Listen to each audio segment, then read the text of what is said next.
Hey, welcome back to the podcast, everyone. Today I'm talking about proper breathing mechanics.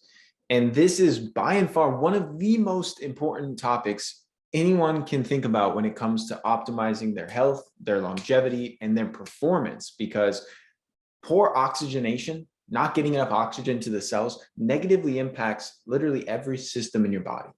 And so I am a huge proponent of really teaching people how to breathe. And it sounds almost silly when I say it, but we're never taught how to breathe. We're taught all these things in school, math and geometry and algebra and stuff we'll never use. Most of us will never use a large percentage of the things we're taught in the conventional schooling system. Yet we're never taught how to use our own bodies. We're not taught how to breathe, how to think, how to do things that are really essential to the human experience. So today I'm talking about breathing. And I actually gave a talk not that long ago at a mastermind that one of the questions at the end of this presentation, we had some time for Q&A. Someone asked me what the number one thing I think is the most important driver of good health, the number one thing someone can change to improve their overall well-being. My answer was learn how to breathe. Learn how to breathe with the proper mechanics so that you're not a chronic mouth breather. Because most folks are chronically breathing through their mouth and they don't understand the importance of this topic. And it is absolutely awful, this breathing through your mouth all the time. Absolutely awful for athletic performance. It's terrible for sexual performance, and it's terrible for your cellular health. And it may seem like breathing more rapidly through your mouth would help with physical activity because you're getting more airflow in, right? But it's actually the opposite. Over breathing through your mouth decreases the oxygen availability and thus lowers the oxygenation of your body. Whereas nasal breathing, slower nasal breathing allows CO2 levels to rise before the CO2 is exhaled. And this is a critical step for driving up oxygen saturation and improving your CO2 tolerance. Now, there's been excellent books written on this. Breath by James Nestor. I had him on my podcast. You can go back and listen to that interview. Patrick McEwen also wrote a book called The Oxygen Advantage, which outlines this information wonderfully. And it's somewhat counterintuitive. Breathing less, breathing more slowly leads to more oxygen. How does that make sense? But it comes back to the role that CO2 plays in driving oxygenation in the human body. And by over breathing, you're doing a lot of exhaling, you're actually decreasing the oxygen availability within the cell. And there's many theories as to accelerated aging being caused by a low oxygen environment. And there's also theories like Otto Warburg won the Nobel Prize when he came out with the notion that cancer cells thrive in a low oxygen environment. And so when you come and look at all these variables, you start to realize like oxygen is freaking important. Everyone knows that. But most people don't think like, how am I improving the oxygenation of my body? And by applying the principles I'm going to talk about today, which is very simple. I'm going to teach you how to breathe. I'm going to teach you what to do. It's not rocket science. And you'll walk away from this episode being like, wow, I'm going to give this a try because you have nothing to lose. It's free. It's accessible to virtually everyone. And it's freaking essential, dude. So first things first, we have what's called cilia in our nostrils, these kind of nose nostril hairs. And they protect our bodies from billions of particles and foreign matter each day.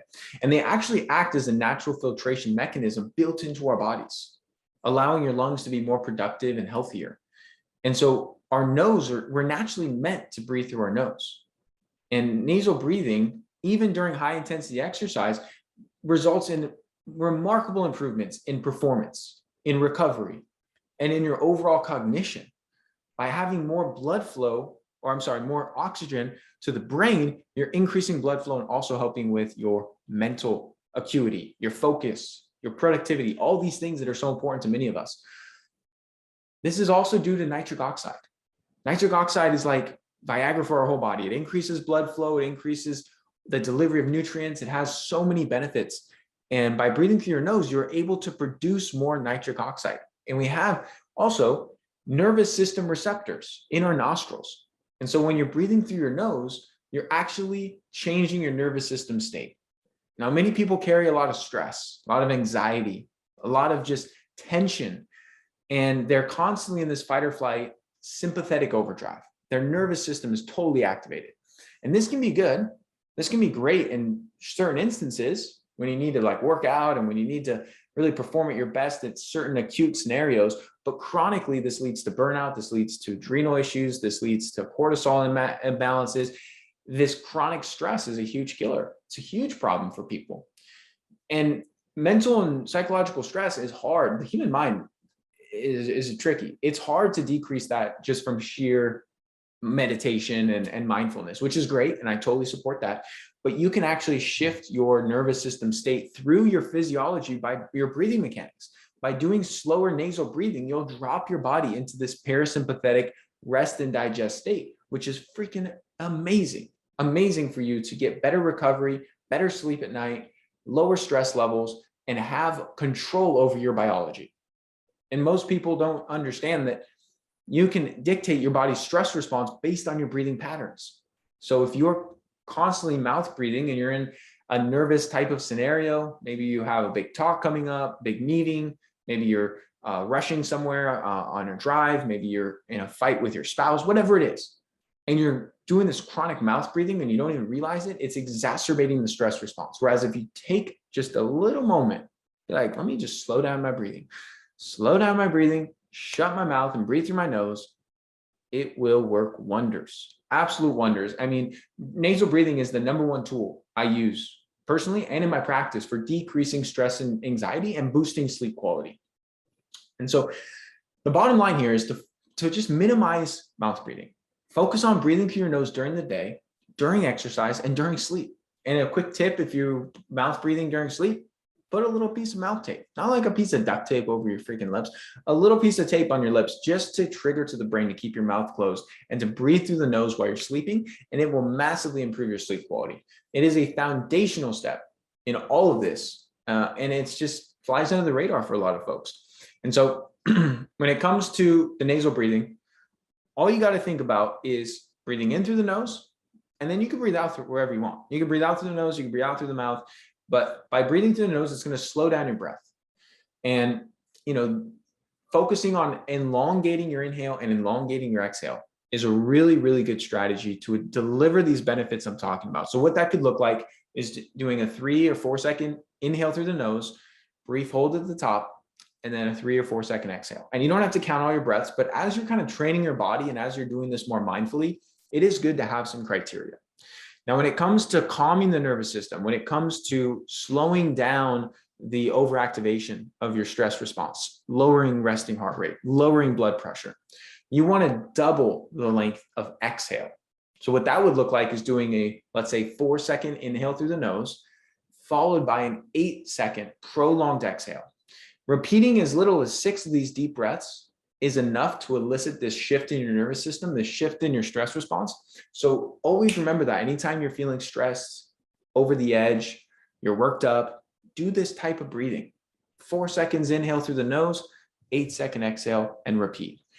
I have my patients do this before they eat because it's a really good way to calm down the body so that you're in that parasympathetic state, because a lot of people with digestive issues are eating in this chronic fight or flight nervous system state, which decreases your stomach acid production, your digestive enzyme production, and ultimately lowers your ability to break down your food and digest your meal.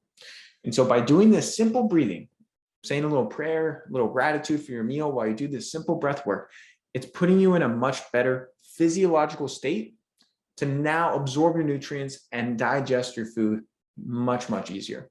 So I'm a huge fan of using it before bed too. If you find it later in the evenings, you're having trouble winding down and relaxing, man, is this a good strategy. Last thing I'll share is when it comes to the nitric oxide piece, this is huge for exercise. A lot of nitric oxide precursors in terms of certain nutrients are put in all these pre-workout formulas. Some of them are good, some of them are lousy. I did a whole episode on pre-workout powders. You can go back and listen to that. But a lot of people are using like beetroot powder. Other people are using L-arginine or citrulline, and all these can be great. But none of them compare to the massive boost in nitric oxide when you start to breathe through your nose. So anytime you're doing your resistance training, your cardio, any type of training, breathe through your nose. And you'll have to work up to this. If you're doing 10 out of 10 high intensity exercise, you might need to breathe through your mouth. But as you build this tolerance, I always breathe through my nose when I'm training and get a far better output, a better pump, a better performance when I'm lifting weights or I'm doing any type of activity for that matter. And the way I really take this next level is on the inhale, breathe through the nose. On the exhale, make a humming noise, which stimulates the vagus nerve, that vagal tone.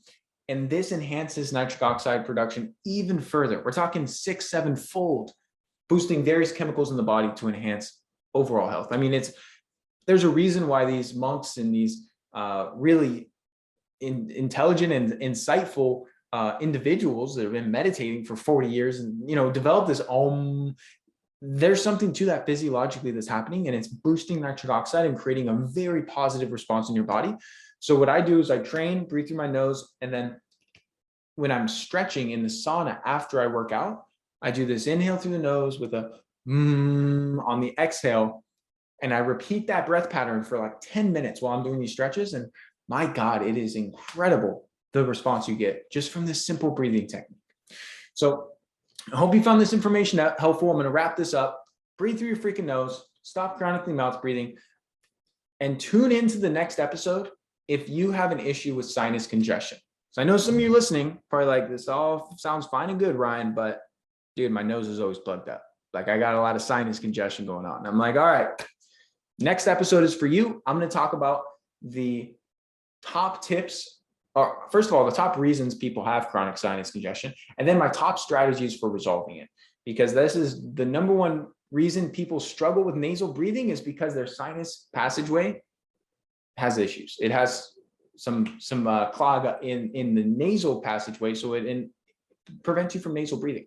So I'm going to do that in the next episode. Be sure to tune into that one. If you found this information helpful, share it to someone you know who needs to start breathing through their nose. Thank you so much for tuning into today's episode. If you found it helpful, please share it along to anyone else you believe it can serve. You can submit your own question to be answered on the show by going to ryankennedyhealth.com/podcast. Be sure to subscribe and leave a review for the show. Your feedback helps to support me on my mission to positively impact as many people as possible with this information. Please note, the information depicted in this episode is purely for informational purposes only. Please consult your healthcare professional before making any changes to your lifestyle or routine.